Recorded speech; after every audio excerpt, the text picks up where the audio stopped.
जब इस वेदी से बात कही जाती है, कौन उसे गंभीरता से ले लेता है? वो आप सामने बैठे हो। हम समझते हैं कि आपने हमारे दर्शन में आप साझी हुए हैं, आप हमारी बातों में आपने साझी हो, आप परमेश्वर की बातों में आप साझी हुए हैं। और जब आप इस वेदी के साथ आप साझी होंगे, आप कहीं भी रहें, आप खाली नहीं होंगे यीशु के नाम में। क्योंकि याद रखो कि वो पहचानना चाहता है, वो ढूंढना चाहता है, आखिर कौन है मेरे लोग, कौन है मेरा बेटा और बेटी, कौन है मेरा असला बेटा और नकली। असली नकली समझ में आ गया। एक अधिकार को तुच्छ समझने वाला व्यक्ति, आज उसके साथ धोखा हो रहा है, वो धोखे का शिकार हुआ, पर जिसने अधिकार को लिया वो आशीर्वाद का संतान हुआ। याद रखो परमेश्वर के लोगों, ये बहुत गंभीरता की बात है। यहां इसहाक को ऐसा भोजन करने की जरूरत नहीं थी, पर परमेश्वर का आशीर्वाद किसके लिए, यह सवाल आपके सामने।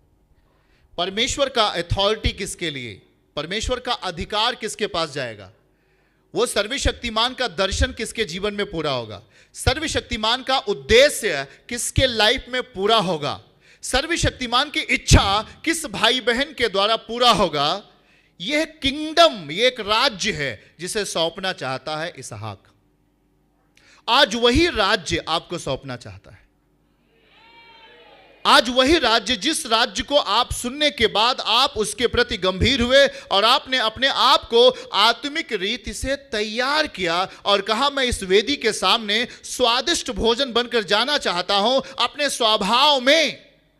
और जब आप इस तरीके से आते हैं तो आज आप सामने हो, और आज परमेश्वर की इच्छा यही है कि वो आपको एक किंगडम दे, आपको एक राज्य दे, और आपके जीवन से हर गंदी चीजों को, हर एक हानि करने वाली चीजों को काट कर बाहर फेंक दे यीशु के नाम में।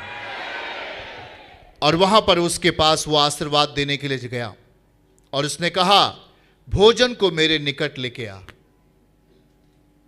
हेलो, क्या बोल रहा है?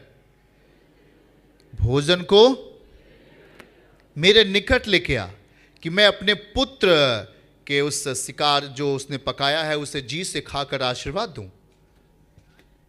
और तब वह उसके निकट लेके आया और उसने खाया, और उसके पास दाखमधु भी था, उसने उसे पिया। और फिर इसहाक ने कहा, हे मेरे पुत्र, निकट आकर मुझे चूम ले। This is the authority. आप परमेश्वर को तब तक नहीं चूम सकते जब तक आप परमेश्वर के मन के जैसे नहीं होंगे। आकर कहता इसहाक, कहता है आकर मुझे क्या कर ले, मुझे चूम।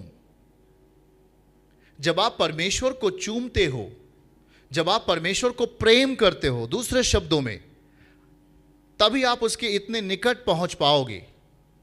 चूमने का अर्थ हुआ, एक छोटा सा बच्चा अपने पिता को कब चूमता है?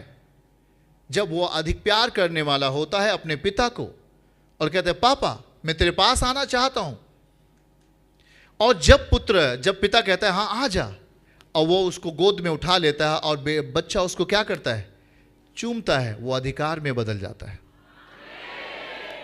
और यहां पर यही हुआ, जैसे ही चूमा, लिखा है तब उसने निकट आया और उसको फिर, और उसके बाद 26 आयत में लिखा है कि हे पुत्र निकट आकर मुझे चूम, 26 वचन। 27 में लिखा है, उसने निकट आकर अपने पिता इसहाक को चूमा। आपने वेदी को चूमा है, आपने परमेश्वर के नियम को चूमा है, आपने खुदावन यीशु मसीह को चूमा है। यही बात दाऊद ने भविष्यवाणी के तौर पर कही है। अगर मैं उसे पढ़ाना चाहूं तो आप उसे पढ़ सकते हैं, भजन संहिता अध्याय 2 और उस 12वां दिखाइए, 12वां। लिखा है कि पुत्र को चूमो। यहां लिखा है पुत्र को चूमना है। दाऊद एक भविष्यवाणी कर रहा है, पुत्र को चूमना है, मतलब पुत्र को प्रेम करना है, पुत्र के लिए समर्पित होना है। ऐसा ना हो कि वो क्रोध करे, तुम मार्ग ही में नाश हो जाओ। ऐसा ना हो कि वो क्षण भर में गुस्सा करे। धन्य है वे जिनका भरोसा उस पर है। आमीन।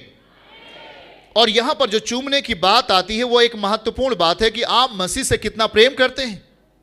आप वेदी को चूम रहे हैं, आप यीशु मसीह के ओंठों को चूम रहे हैं, आप यीशु से प्रेम कर रहे हैं, और बाइबल यही कहती हुई आ रही है, शुरुआत से लेकर के आदम के जमाने से लेकर के आज तक जिसने भी परमेश्वर को चूमा है वो आशीर्वाद के संतान हुए हैं। आमीन।